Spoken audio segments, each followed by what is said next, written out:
Welcome to Ronsco Weekly. I'm Iris, and I'm here to provide you with the latest Chinese steel prices and market trends every week. If you're new here, make sure to click the subscribe and like buttons right here to stay up with the updates.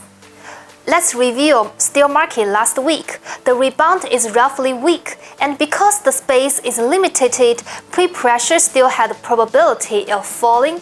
Last week, steel price still fell, although on Friday there was a stable rebound, but only lasted half a day. For last weekend's market, the weak part of the varieties built a small drop.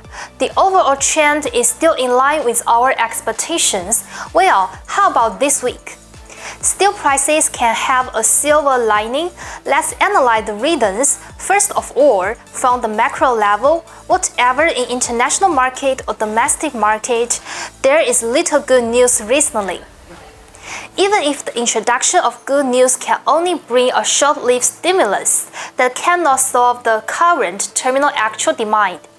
Then, from an industrial point of view, iron ore with weak fluctuations in steel, therefore, the cost side of the support is weak.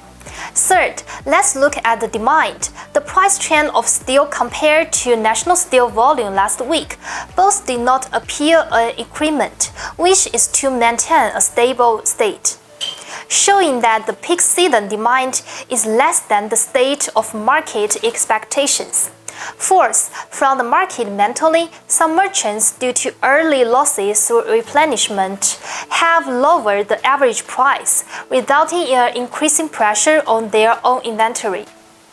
And for the production and processing, manufacturers, in order to maintain a normal operation, need to purchase on demand. Well, what is your opinion about Chinese steel prices? If you like our video, make sure to subscribe and give us a thumbs up. To stay informed about the latest market trends, feel free to leave your thoughts on the comment section. See you next week. Bye bye.